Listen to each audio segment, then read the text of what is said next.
we have to do the work. And when I say we have to do the work, you really have to become someone you love and you enjoy being around. So that when you are preparing your heart and your space to, for companionship, that is a healthy space and that you're operating from the right place and you're not operating from desperation or insecurity.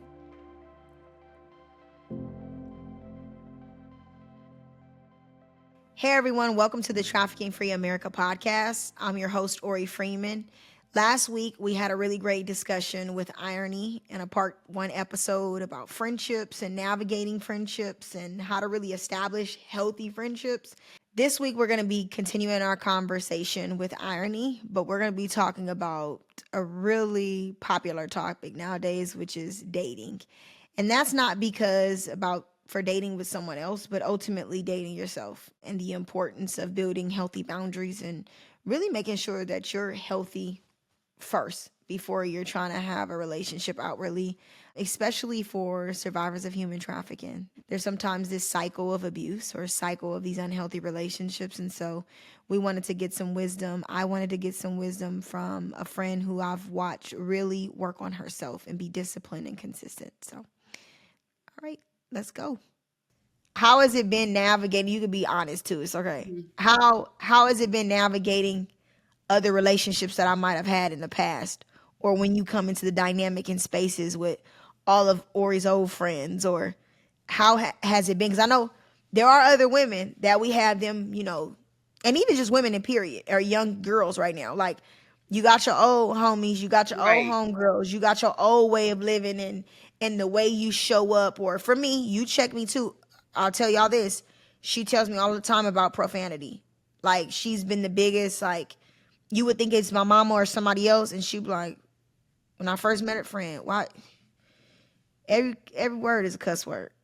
And now being more mindful, even if it is something that I'm expressive about, and I'm working on it because of the conviction, that the Lord gives, but ultimately He'll speak through her, because I'm mindful about who I'm around.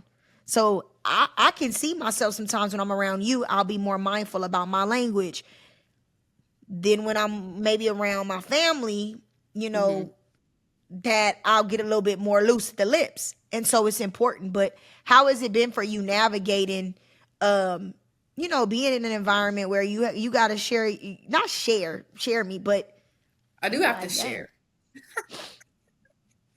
Um, yeah, I mean, I feel like it takes you have to navigate that environment with, increased wisdom because you have other friends that have, levels and layers of trauma as well. It's like I know not to take everything personally. And Mm-hmm. sometimes that means that some of your friendships and dynamics could be very protective or territorial over you. And I don't ever want to come off as a threat. But overall, I will say, everyone that I've met, in your circle, I see why they're in your life. And Mm-hmm. I'm grateful that they are there. But at the same time, I feel that I do a good job of kind of disarming people to let you know that I'm not here to be you. I'm just here to be me, and I love her too. And I feel like that's Mm-hmm. very important for people because sometimes when you experience certain things, you feel like, hey, am I gonna get replaced? Or like, dang, what if she start liking her better than me? Or dang, I'm not her first phone call anymore. But it doesn't mean that I don't love you any less. It just means that in this current season, I have the my experience could be a little bit more helpful to where you're going. I've been married before as you prepare for marriage. So I Mm-hmm. may be a phone call more so than someone that hasn't navigated that season. Or like Leah that is currently married, that you may call her more than me, for someone that's actually in the trenches and walking in that calling. So yeah, I feel like it's important for me to just uh reassure the people in your life that I'm not here to take their place. I'm just here to add to the beautiful thing that's already there. Mm-hmm. I don't have any trouble with it, honestly. Sometimes like when little I will say like I'm not that sensitive. So me, I'm learning that everybody ain't like me, you know. So Mhm. understanding that people are a little bit more easier prone to getting their feelings hurt, and that just like you said, it just makes me talk even that much slower, you know, knowing that okay, let me get to know this person a little bit more before I say a certain type of joke or I dig a little bit deeper and just Mhm. taking the time to get to know people for who they are and go deeper with everybody. So Yeah. yeah, And I didn't mean to throw a curveball. I think it's just because I've been in these spaces with a lot of us that have been, that are survivors of human trafficking. Oh, and it could get catty. It could get catty. yeah. It could get territorial. You can't be her friend. I mean, it sounds crazy, but it happens. I mean, I see it No, with, yeah, it you definitely know, do. it does. Or not being open to having more people in your life that have great quality that God brings to you, though. That's also the thing is like, God gave you to me. God gave me to you. And so I want people to be open to even new relationships and new type of relationships. Like I tell a lot of people, you were my first friend that literally y'all, she probably has a negative A score. An A score is literally, it stands for adverse childhood experiences. It's a test that typically people take to mark to see where they score at, with trauma, childhood trauma. And it's the big stuff like family incarcerated. It's the major things. My friend is probably a negative one, she's probably negative zero. Oh And God. so she's my first friend that it was fresh, it was new. And so just be open to new friendships that are unlikely, that are out of the ordinary, that may be uncomfortable. Like we were at church, it wasn't uncomfortable for me, but I know how people can get when they get into a setting where you at an organization or you at an event. But friendship has been the greatest gift. You have been one of the greatest gifts that God could have given me because it's so much growth and just love there. Before you go, I do want, since you brought it up, Okay. I want to talk about dating a little bit. I Okay, want to here we talk go. about healthy relationships because, yes, you've been married before, Mm-hmm. but I have learned so much for you about standards, about boundaries, and it ain't got nothing to do with, oh, because I was a human trafficking survivor. It's about, Proverbs 31 woman. Who does God call you to be? I have watched you want to make changes in your life. When you wanted to pass your real estate, you did it. You did it in 30 days. When you wanted to get fit, you've done it consistently over 30 days. 6 months turned to 6 months, 6 months turned to a whole year. And that's what you wanted to do. And so, what I've learned from you is that it's a lot of focus on yourself, and who God has called you to be. But it's hard. It Yeah. is extremely hard. And so, what would you want to say to women who, are struggling with themselves, that are that need Jesus, probably, Mm-hmm. um, but maybe even super fixated on a relationship because that's the thing. When I got out of life immediately, I was always with some man. Couldn't stop being in a relationship, looking for it. I'm just looking for it. I just want it. I want it bad. And it always ended me up in some really, really dark or hard places. So what advice would you give to some of the women that are ready and that are Mm-hmm. not ready? What would you want to tell Okay. them? I would say we have to do the work. And when I say we have to do the work, I mean you really have to become someone you love and you enjoy being around so that when you are preparing your heart and your space to, for companionship, um, that is a healthy space and that you're operating from the right place and you're not operating from desperation or insecurity. Um, and in order to really, that's easier said than done. And it's not thinking that, oh, I'm not beautiful or I'm not a, this or that. It's really just truly being at peace with how you show up. Even in the little things, kind of going back to like when you said, dang, friend, you don't ever just go anywhere looking crazy. And it's not to get attention, it's just that I need to show up for me. And when you start to do the little things for you, it just becomes like this ripple effect in your life. And everything around you increases the standard, and we know as women that depending on how we show up, we attract different men. You know what I'm saying? If you look like you just ran out the house on the fly, yeah, probably more men are gonna come at you because they made like, okay, she just kind of casual. But if you maybe take a little bit more time, present yourself in more of an intentional way, you may not get as much traffic. But a man that is gonna, if you catch his eye, he's gonna be an intentional man because you're showing up as an intentional woman. So it's all about creating healthy habits, and healthy habits, you develop a healthy brain. Being intentional about what you consume, being intentional about what you say, knowing that, am I treating myself the way I would want a man to treat me? Because sometimes we say, oh, I want princess treatment or I want queen treatment, but like, how do you really treat you when no one's looking? So I feel like a lot of the work has to be done in the dark, and you have to be okay with the waiting. You have to be okay with the waiting if you really want to experience what God has for you. It's really nothing to get a man. It's really anybody can be in a relationship. Let's just be honest. We can go get on a dating app, and match with somebody in 5 minutes. It's bigger than just companionship. It's about the right companionship. It's about being with that person that's gonna take you to the next level.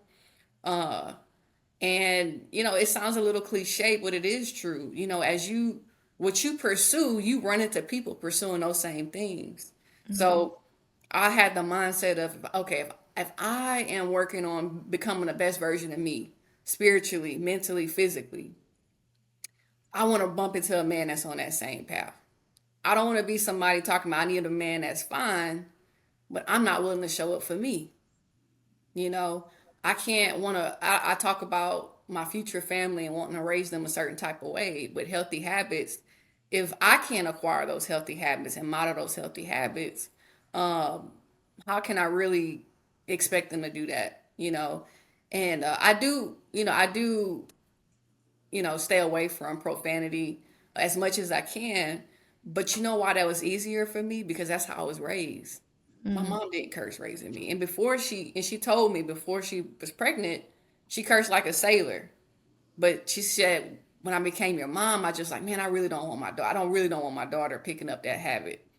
And my whole childhood, she very rarely cursed. So it's like when you have people in your life raising a standard, you automatically, um, you benefit from that. So I mean, I just And feel you like, learn. I've learned from you. Like yeah, even yeah, without having a parent. I know, but even in relationships about with Curtis navigating, you all have with my fiance have taken him, I mean, even buying him books to help prepare him for manhood because he might not have had that same experience.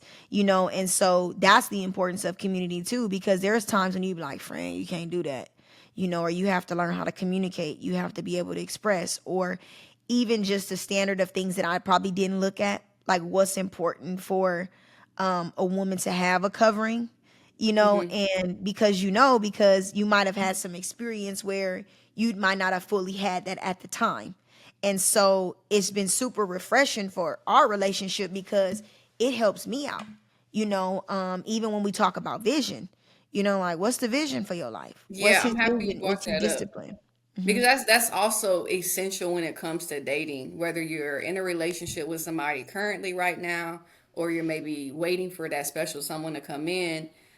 As women, we accept the blueprint, so right now, when you're single, or even before marriage, you have to be very realistic and do your own and be real with yourself and say, okay, what type of life am I what type of life do I want to raise my family in? Like, what type of man do I want to be around? What type of values do I want him to have? And once you get a clear picture of your vision and where you want to go, it becomes that much easier to see if someone could actually add to that vision and get you there, or if y'all align. But what happens is we get distracted, right? We get distracted when we see that beard and that them white teeth and that height and all the other things, right? So it's just like when you don't have a blueprint, you don't know what you're gonna get. So you gotta navigate dating. Like, would you build a house without plans. No one just starts a house and picks up lumber and okay, let me just get a nail and then I'm just gonna eventually get a house. That doesn't work. It's a strategic process and a lot of homework that you have to do before you can even start construction. So that's I would correlate that to dating. You have to do your research, you got to work on you, and you got to really have those real uncomfortable conversations with yourself to understand who you are and what you want. And it'll be obvious when someone qualifies for that and when someone doesn't. And Mm-hmm. just holding on tight to that. We live in a world we're encouraged to drop our standards, or oh, if you over 30, you on a clearance rack, and we hear all these negative things, but that comes from the enemy. If you won't ever experience what you deserve if you settle for less. And I'm glad you shared all that because I myself have experienced it and I see it all the time with people that I know that might be in proximity or far out from me. But we so quick to just allow any relationship Yep. because of our trauma on top of that. Not just because we are relational beings, and we're not meant to be alone, but we will take anything. And as long as it's better than what it was, we think that's better. And coming into my friendship with you, I've learned so much of even setting a standard for my marriage, the work that needs to be done, identifying some weak spots on what I need to work on, what he needs to work on. And it's been super helpful. And then now I'm seeing other individuals who are still single and or friends or people, like I said, and not in close proximity that I know, that I'm like, why are we doing this again? It's the same type of person, like you said. And I've heard this before, even as a survivor, right? Like, you are what you attract. And that's a very hard thing to hear. People will try to combat it because they're like, well, I didn't attract an adult. As an adult, I'm gonna say this, after coming out of their life, I didn't attract someone that was an abuser. But what I believed about myself, absolutely. I was willing to, that was the standard, like you said, because that's what I believed about myself. My worthiness bar was down here when really it surpasses every understanding because of who God created me to be and who I am in Him. And so the bar was low, super low.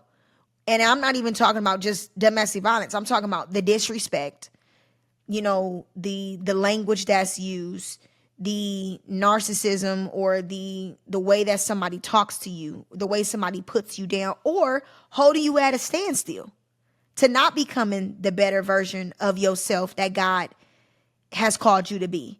And when I say that, it's not like the better version of like, oh, now I'm married, I got a house, or now I'm married, I got this. No, this self, the integrity, the self accountability, the self awareness, and really producing more fruit. That what He calls fruit, what He calls is better. Having that gentleness, having that patience, having self control, all of those things. And so, yeah, I'm just glad you talked about that because I think that's just something. It's also a barrier. Irony. It is a huge barrier to young women and even men and even boys. Like, is this relationship stuff, man? Yeah. We get out of life, we get out of trafficking, and we get into a relationship that leads us down a deeper hole or a different darker hole. And now we're struggling with mental health. Now we're struggling with addiction. Now we're struggling with inconsistencies in our parenting. And I can honestly say, you know, I've dated, but I've never dated healthy. Ever. Before Curtis, I dated one person that was new, and it was hard because my mouth was vicious. I was not ready, and they weren't ready neither. But um, that was the only other person I dated. Other than that, every other partner was not a partner, just somebody to be with, just somebody to say they love me, just to be doing life with somebody and any old body. And I'm not saying that they were, uh, not stable or not mentally well, but just not it, you know. So I just really I want people to be open to about receiving information. It doesn't have to come from this expert. It doesn't have to come from, um, another survivor that has lived through it. Like, no, you've taught me so much already. Things that I might vent to you about too, about preparing for marriage. And you share things with me like, hey, these are the specific questions that you need to be asking, that y'all need to go talk to your therapist about.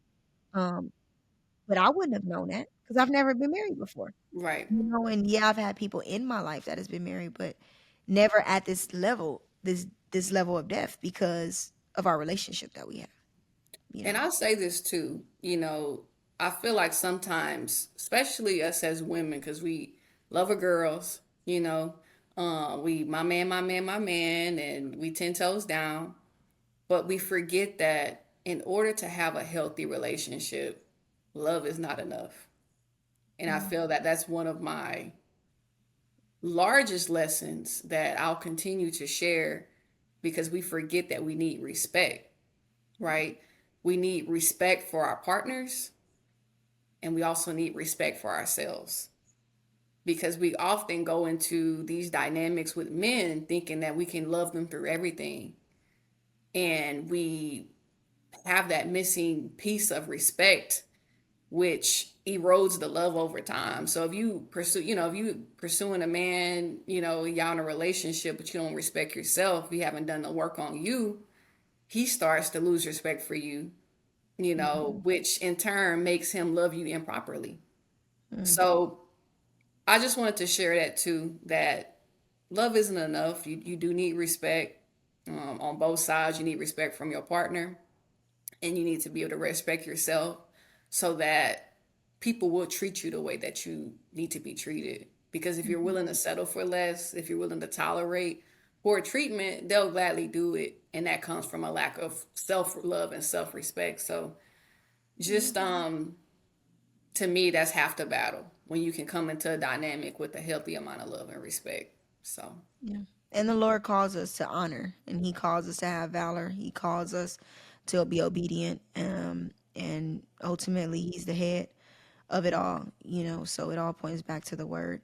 Well, I love you so much, Irony, and I'm so grateful for I love you you to talk too. about friendship and dating, um, and just be refreshing to the audience. So hope to see you soon, girl. Yeah, I'm All right. super, super happy to be here. Thank you so much for the And, opportunity. yep. And I wish everyone the best. Thank you so much for taking time to hear a little bit about me and my girl. We could go hours and hours. So hopefully we can Hmm. do this again. Yep. Look her up on Instagram too if you're trying to buy a house or you're trying to get into Zumba. All right. Health is wealth. I would see y'all soon.